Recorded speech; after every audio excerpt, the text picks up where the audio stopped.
ஈரோடு தி agri world உங்கள் விவசாய தேவைகளுக்கு ஒரு முழுமையான தேர்வு. ஒரு உருப்படியா என் நிலத்தை மாத்தணும்னா நீங்க என்ன செய்யணும்னா, இதுதான் சரிவு. மேட்ல இருந்து இது இப்படி நிலம் சரிஞ்சு கிடக்கா, வரப்பு போடுங்க, குறுக்க வரப்பு போடுங்க.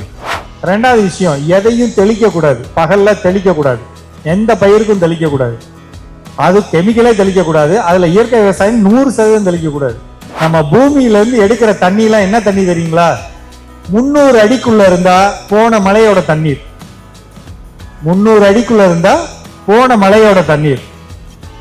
700 அடி 600 அடிக்கு மேல இருந்தா 100ல இருந்து 150 வருடத்தோட தண்ணியை தான் நீங்க எடுத்துட்டு இருக்கீங்க.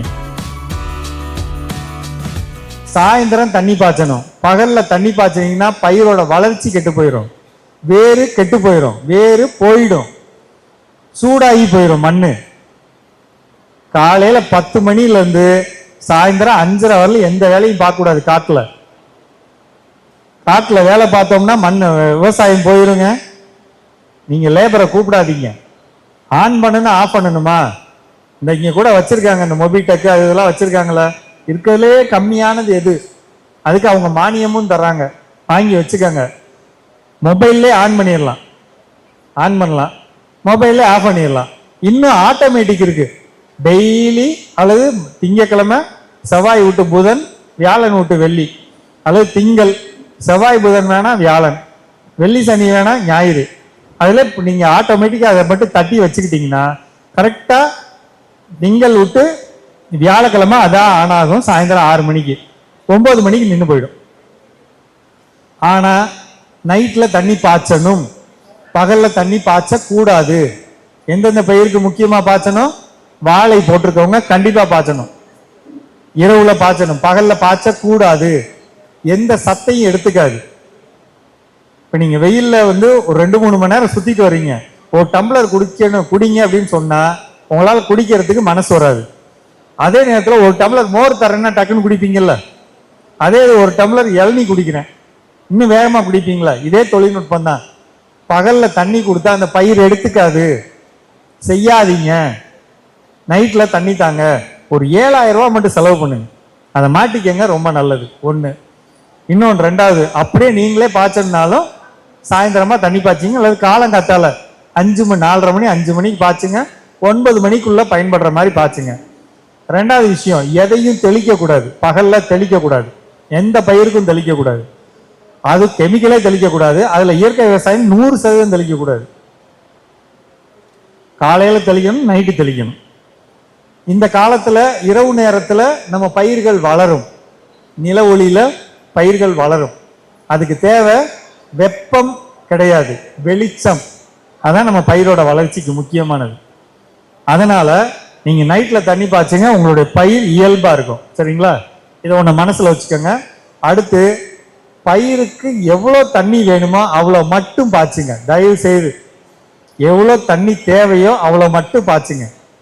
தேவையில்லாத தண்ணியை கொடுத்து பயிரை, அதாவது பூமிக்குள்ள இருக்கக்கூடிய தண்ணியை வேஸ்ட் பண்ணக்கூடாது. நம்ம பூமியில இருந்து எடுக்கிற தண்ணி எல்லாம் என்ன தண்ணி தெரியுங்களா? 300 அடிக்குள்ள இருந்தா போன மலையோட தண்ணீர். 300 அடிக்குள்ள இருந்தா போன மலையோட தண்ணீர். 700 அடி 600 அடிக்கு மேல இருந்தா 100ல இருந்து 150 வருடத்தோட தண்ணியை தான் நீங்க எடுத்துட்டு இருக்கீங்க. 100ல இருந்து 150 வருடத்தோட தண்ணியை நீங்க எடுத்துக்கிட்டு இருக்கீங்க. அது நீங்க சேர்த்த தண்ணி கிடையாது, நீங்க யாரும் சேர்க்கல. நான் பல வகையில சொல்லிட்டு இருக்கேன், கேட்டுட்டு போவீங்க, ஆனா செய்ய மாட்டீங்க. இருந்தாலும் இதை நம்ம எடுத்தது பக்கத்துல இருக்க தோகை மலையில, கரூர் மாவட்டம் தோகை மலை. அதாவது அந்த காடு தானுங்க இந்த காடு. ஒண்ணு செய்யல, ஒரு குழி எடுத்ததுதான் மண்ணு மாறுச்சு. குழி எடுத்து பரப்பு போட்டுக்கிட்டோம். நாங்க பண்ணது 2016ல 2012ல பண்ணது. என்ன நடந்தது அப்படின்னு சொல்லி பாத்தீங்கன்னா, 19வது வருடத்துல மரங்கள் நாங்க அந்த டைம்ல வறட்சிக்கு இலக்காகும் பகுதிகள் திட்டத்துல வச்ச மரங்கள் ஓரளவுக்கு 60% உயிர் பிடிச்சு வளர்ந்துருச்சுங்க. அதுக்கு முன்னாடி எந்த பயிர் இருக்காது. அந்த மாதிரி ஒரு தோட்டம். இதுல நம்ம என்ன தெரிஞ்சுக்கணும்னா, நம்ம செலவழிக்கணும் அப்படின்னா நான் உண்மையிலே விவசாயம் பண்ண போறேன், இந்த காடு எனக்கு முக்கியம் அப்படின்னு உங்க மனசுக்கு பட்டுச்சுன்னா, வர்றது வரட்டும் அப்படின்னு நீங்க நினைச்சீங்கன்னா நான் அதை பத்தி கவலைப்படல. ஒரு உருப்படியா என் நிலத்தை மாத்தணும்னா நீங்க என்ன செய்யணும்னா, முதல் இதுதான் சரிவு, மேட்ல இருந்து இது இப்படி நிலம் சரிஞ்சு கிடக்கா, வரப்பு போடுங்க, குறுக்க வரப்பு போடுங்க. அந்த வரப்பு போடுறது எப்படி போடணும்? சாதாரண சரிவு அப்படின்னா வரப்பு போட்டுடலாம். ரொம்ப அதிகமான சரிவா இருக்கா, இந்த மாதிரி குழி எடுத்தணும், ஜேசிபில குழி எடுத்து மண்ணை தூக்கி சரிவு இங்க இருக்குன்னா சரிவுக்கு கீழே இப்படி தோண்டி மண்ணை, பக்கெட் மண்ணை இப்படி போடணும் கீழே.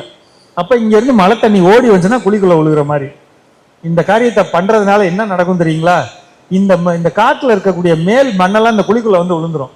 இதை அள்ளி திருப்பி போட்டுக்கலாம், எங்கேயும் நகர்ந்து போயிடாது உங்க மண்ணு. ரொம்ப எளிமையா தண்ணி நிக்குங்க. செம்மண் காட்டுல தண்ணியை நிக்க வைக்கிறதாங்க திறமை. அந்த அளவுக்கு மண்ணை வளப்படுத்தி கொண்டு வந்துட்டோம்னாலே செம்மண், செம்மண் சரளை, மணல், சிறப்பான விவசாயத்தை நம்மளோட கொண்டு வந்துட முடியும். சரிங்களா? இதுவும் ஒரு செம்மண் காடு தான். மழை பெஞ்சா எப்படி தண்ணியை நிறுத்தி இருக்கோம் பாத்தீங்களா? இது நிக்கணும்னா என்ன ஆகும்னா, இப்ப இந்த நிலத்துல நீங்க அதுக்குன்னு நான் சொன்னேன்ட்டு நீங்க நிறைய பேர் என்ன தப்பு பண்ணிடுறாங்க தெரியுங்களா? குளத்துல இருக்கக்கூடிய வண்டல் மண், நான் என்ன சொல்றேன், ஒரு ஏக்கருக்கு 4ல இருந்து 6 டிராக்டர் லோடு மட்டும் கூட்டுங்க. இவ்வளவுதான் நான் சொல்றேன், 4ல இருந்து 6 டிராக்டர் லோடு. நிறைய பேர் என்ன பண்றாங்க, அந்த காட்டையே நிறைச்சிடுறாங்க வண்டல் மண்ல. அது இன்னொரு பிரச்சனை வந்துருது. மழை பெஞ்சா நம்மளே களிமண்ணை கொண்டு வந்து நம்ம நிலத்துல போட்டுட்டு அப்புறம் குத்துதே குடையுதேங்கிறாங்க. 4ல இருந்து 6 டிராக்டர் லோடு, அதுக்கு மேல போடக்கூடாது. அதை மட்டும் பிரிச்சு போட்டுடலாம். அப்படி பண்ணாலே நமக்கு விவசாயம் சிறப்பா இருக்கும். சரிங்களா? விவசாயத்தை எளிதாக்க வேண்டுமா? ஈரோடு தி அக்ரி வேர்ல்டுக்கு பாருங்கள். அனைத்து விவசாய இயந்திரங்களும் ஒரே இடத்தில். தொடர்புக்கு 9840267095.